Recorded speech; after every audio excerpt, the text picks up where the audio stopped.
School की घंटी बजती है। बच्चों की खुशी के शोर को चीरती हुई एक तेज आवाज।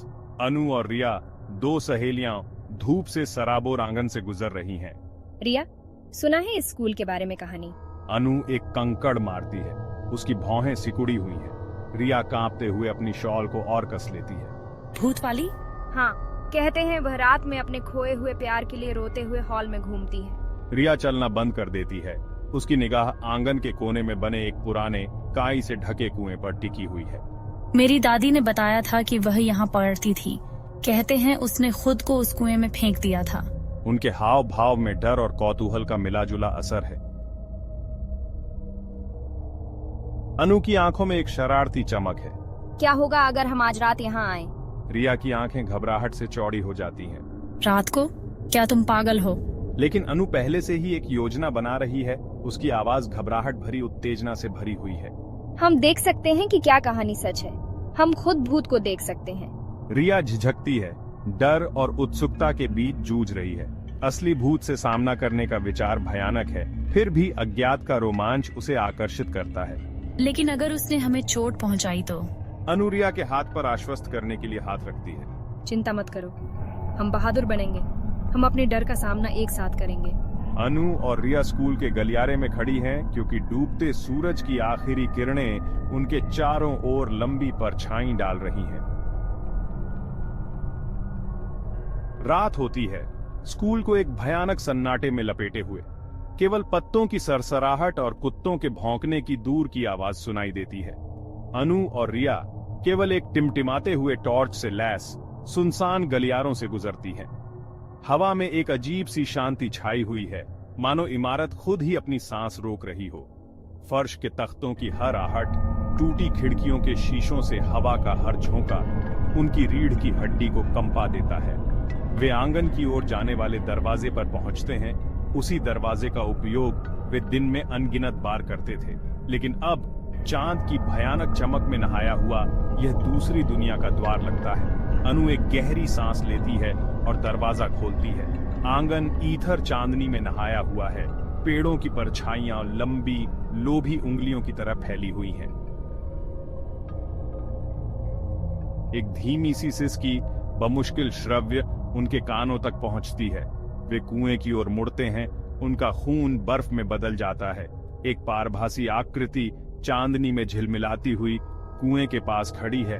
ये एक जवान लड़की है। उसके लंबे काले बाल उसकी पीठ तक लहरा रहे हैं। उसकी आंखें असहनीय उदासी से भरी हुई हैं। चीख को दबाने के लिए रिया का हाथ उसके मुंह पर चला जाता है। अनु, हालांकि समान रूप से भयभीत है, अपनी आवाज पाती है। तुम कौन हो? आकृति उनकी ओर मुड़ती है। उसकी दुखी आंखें आश्चर्य से चौड़ी हो जाती हैं। तुम मुझे देख सकते हो? अनु और रिया एक दूसरे को देखते हैं। उनके चेहरे पर भय और आश्चर्य का मिश्रण है। वे धीरे से सिर हिलाते हैं, बोलने के लिए बहुत स्तब्ध हैं।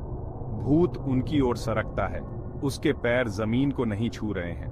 मैं लीला हूं। उसकी आवाज गहरी लालसा से भरी है। मैं कभी यहाँ की छात्रा थी। लीला आगे कहती है।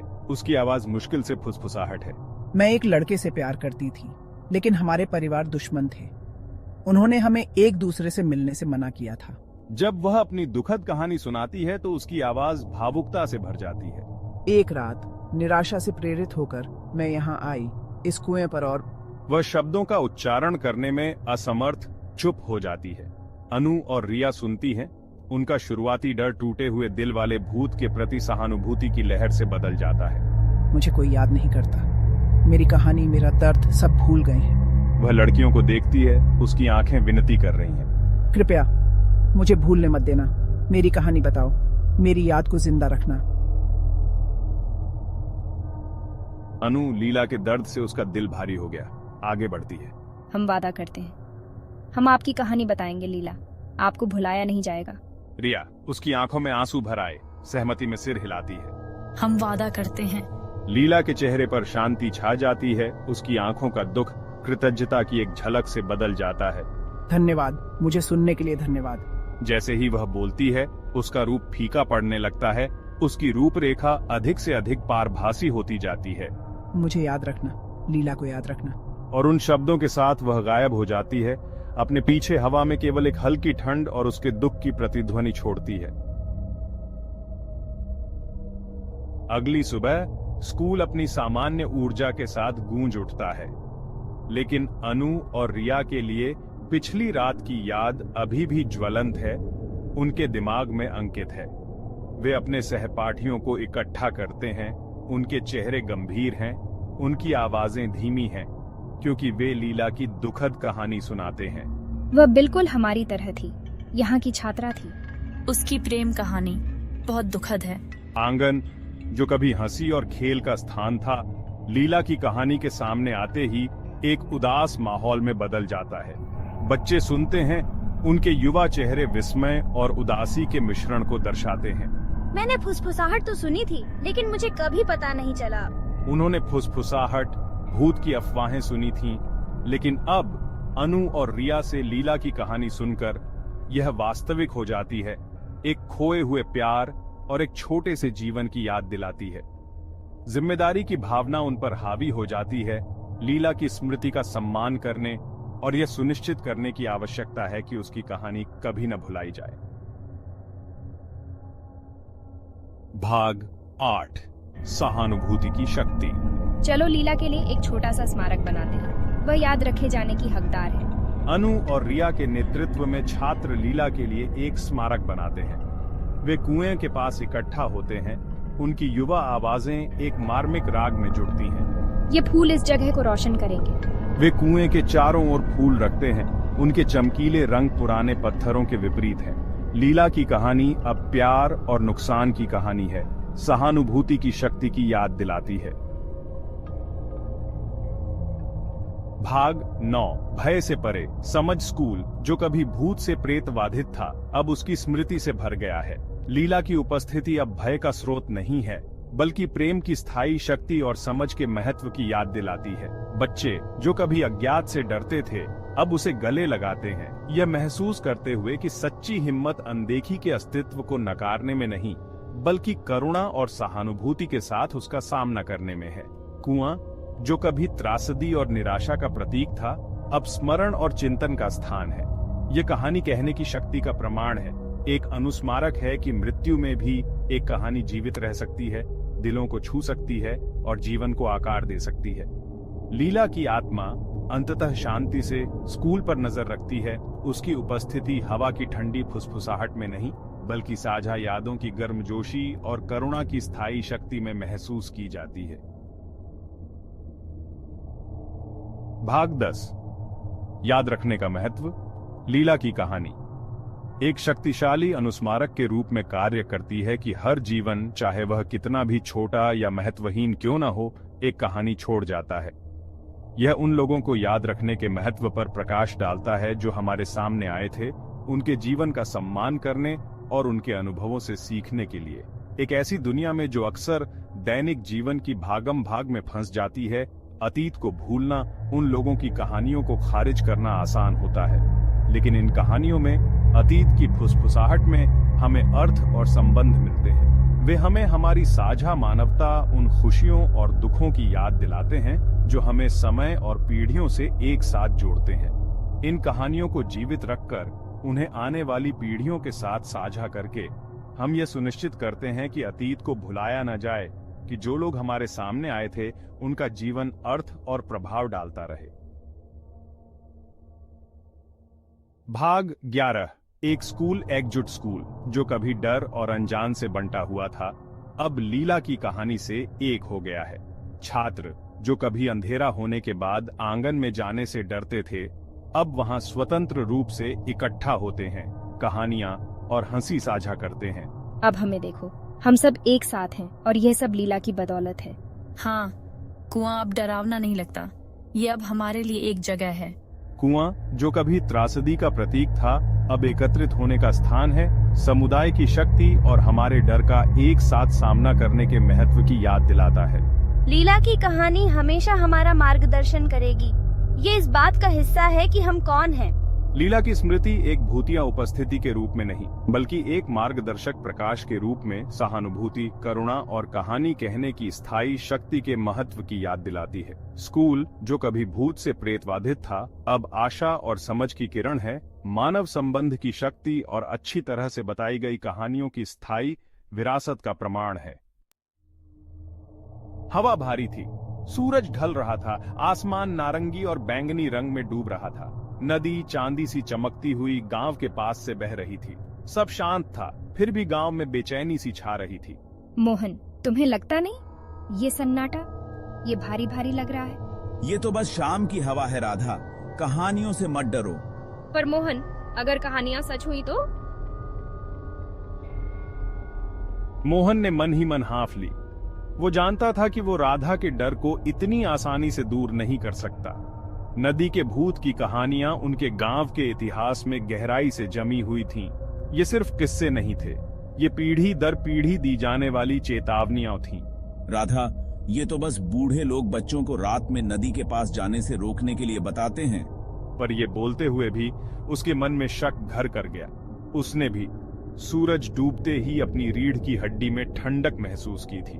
नदी, जो आमतौर पर इतनी जीवंत रहती थी, आज अपनी सांसें रोक कर बैठी थी। इसकी सतह पॉलिश किए हुए ऑब्सीडियन की तरह चिकनी और गहरी थी। चलो वापस चलते हैं, देर हो रही है।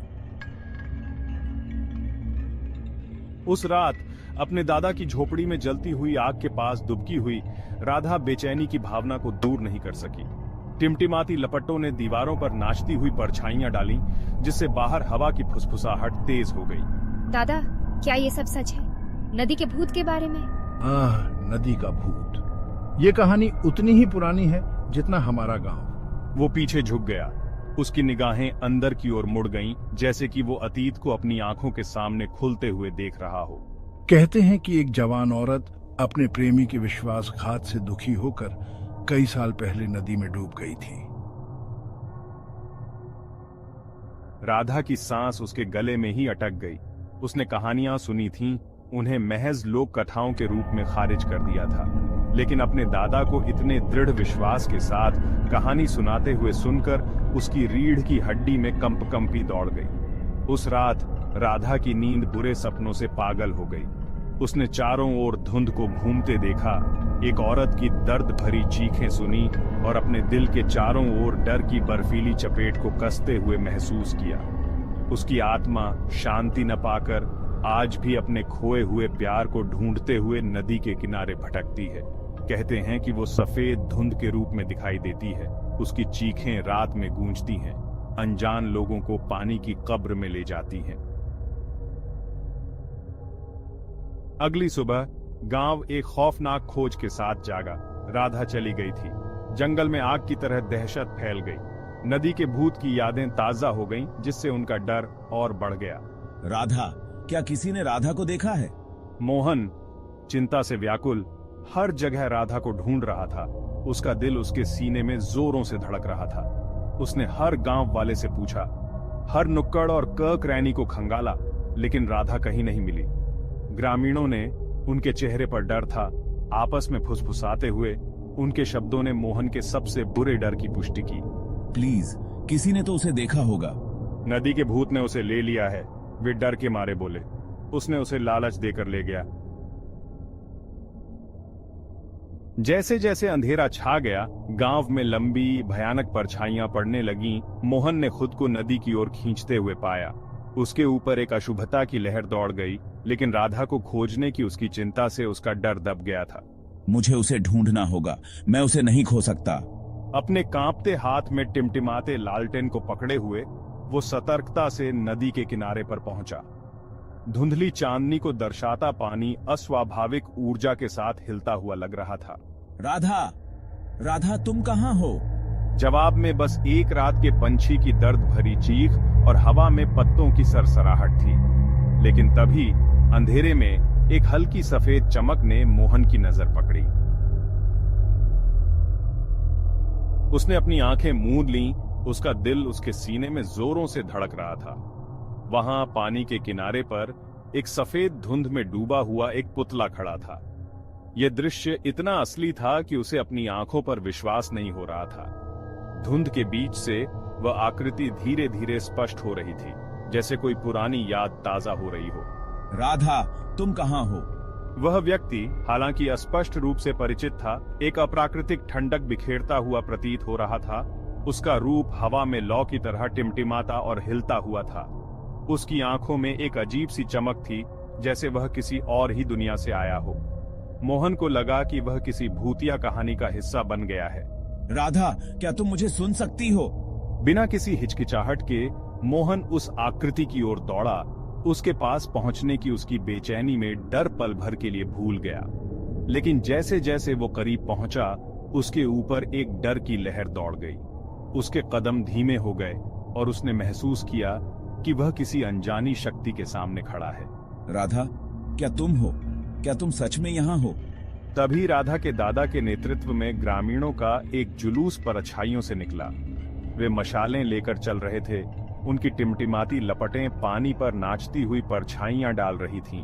पल भर के लिए अंधेरे को पीछे धकेल रही थीं। ग्रामीणों के चेहरों पर चिंता और दृढ़ संकल्प साफ झलक रहा था। पीछे हटो मोहन, ये वो नहीं जो लगता है। ये एक छलावा है, एक भ्रम। ग्रामीणों ने एक लाइन बनाई। उनकी मशालें गांव से नदी की ओर जाने वाले आग का एक पुल बना रही थीं, जो अलौकिक के खिलाफ आशा और अवज्ञा का प्रतीक थी। ये पुल उनके साहस और एकता का प्रतीक था, जो उन्हें अंधेरे से लड़ने की शक्ति दे रहा था। मैं उसे नहीं छोड़ूंगा। वह मेरी है और मैं उसे वापस लाऊंगा। हम सब मिलकर इसका सामना करेंगे।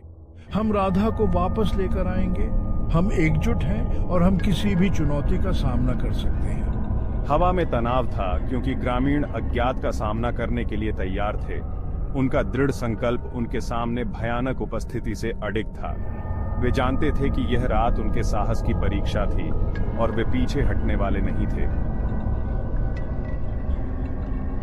बूढ़ा आदमी, उसका चेहरा चिंता से भरा हुआ था। उसकी आंखों में एक गहरी बेचैनी थी, जैसे वह किसी अनजाने भय से जूझ रहा हो। उसने अपना हाथ उठाया, मोहन को रुकने का इशारा किया। मोहन ने उसकी ओर देखा। उसकी आंखों में सवाल थे, लेकिन उसने कुछ नहीं कहा। फिर वो नदी के किनारे पुतले की ओर मुड़ा। उसकी चाल धीमी और भारी थी, जैसे हर कदम एक संघर्ष हो। उसकी आवाज सन्नाटे में गूंज उठी। रात की खामोशी में उसकी आवाज एक गूंज की तरह फैल गई। बेचैन आत्मा, हम तुम्हारा कोई नुकसान नहीं चाहते। हम यहाँ तुम्हारी मदद करने आए हैं। हम बस तुम्हें शांति पाने में मदद करना चाहते हैं। हम तुम्हारी पीड़ा को समझते हैं और उसे दूर करना चाहते हैं। उसने ग्रामीणों की ओर इशारा किया और वे एक स्वर में बोलने लगे। उनकी आवाजों में एक अजीब सी एकता थी। उनकी आवाजें धीमी और लयबद्ध थीं। उनके चेहरों पर डर और उम्मीद का मिश्रण था। जब उन्होंने एक प्राचीन अनुष्ठान किया तो हवा एक अनदेखी ऊर्जा के साथ चटक गई, जैसे कोई अदृश्य शक्ति जाग उठी हो। उनकी आवाजें नदी की आवाजों के साथ मिल गईं। यह एक अद्भुत संगम था, जैसे प्रकृति और मानव एक हो गए हों। टिमटिमाती मशाल की रोशनी में नहाया हुआ पुतला हिलता हुआ और लहराता हुआ लग रहा था। यह दृश्य एक रहस्यमय माहौल बना रहा था। कुछ देर पहले तक हवा में भरी हुई दर्द भरी चीखें नरम हो गईं, जैसे किसी ने उन्हें शांत कर दिया हो।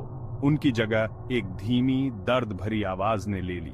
यह आवाज एक गहरे दुख की कहानी कह रही थी, जो अब धीरे धीरे शांत हो रही थी। अगली सुबह जैसे ही सूरज की पहली किरणों ने अंधेरे को चीर दिया, ग्रामीणों ने राधा को नदी के किनारे बेहोश पड़ा हुआ पाया। उसकी हालत देखकर सभी हैरान रह गए। वो पीली और कमजोर थी, लेकिन जिंदा थी। उसकी सांसें धीमी थीं, परंतु जीवन की एक हल्की सी चमक उसकी आंखों में थी। जब उसे होश आया तो उसने उन्हें घूमते हुए धुंध, ठंडक और एक ऐसी आवाज के बारे में बताया जो उसे नदी की गहराई से बुला रही थी। उसकी आवाज में एक अजीब सी खौफ और रहस्य था। लेकिन मैंने यह भी महसूस किया कि जब आप बोल रहे थे तो मेरे ऊपर शांति की भावना छा गई। दुख की जेल से मुक्त होने का एहसास हुआ, जैसे किसी ने मेरे दिल का बोझ हल्का कर दिया हो। उस दिन के बाद से नदी अब खतरनाक नहीं लगी। उसकी लहरों में अब एक नई शांति और सुकून था। ग्रामीण अभी भी नदी के भूत की बात करते थे, लेकिन उनकी आवाजों में डर नहीं बल्कि सम्मान था। वे अब उसे एक रहस्यमयी शक्ति के रूप में देखते थे। वे समझ गए थे कि कुछ घाव भौतिक दुनिया से भी ज्यादा गहरे होते हैं और मृत्यु में भी कुछ आत्माएं शांति और समझ खोजती हैं। नदी अब उनके लिए एक रहस्य और एक सिखावन बन गई थी। गांव में जीवन सामान्य हो गया, लेकिन इस अनुभव ने सभी पर, खासकर राधा और मोहन पर एक अमिट छाप छोड़ी। उन्होंने सीखा कि कुछ कहानियां, यहां तक कि परछाइयों में फुसफुसाई जाने वाली कहानियों में भी सच्चाई होती है। हमने पुराने तरीकों का सम्मान करने का महत्व भी सीखा। पीढ़ी दर पीढ़ी चली आ रही परंपराओं ने हमारे समुदाय को एक साथ बांधा। नदी, जो कभी डर का स्रोत थी, उनके साझा इतिहास का प्रतीक बन गई, जो अनदेखी ताकतों की याद दिलाती है जिसने उनके जीवन को आकार दिया। और इसलिए नदी बहती रही, अपने साथ अतीत की फुसफुसाहट लेकर। यह एक मूक संरक्षक के रूप में खड़ी थी, जो गांव की खुशियों और दुखों की साक्षी थी। यह एक अनुभूति थी कि कुछ चीजें, जैसे प्रेम जो एक समुदाय को बांधता है, और अदृश्य दुनिया के प्रति सम्मान, समय से परे है।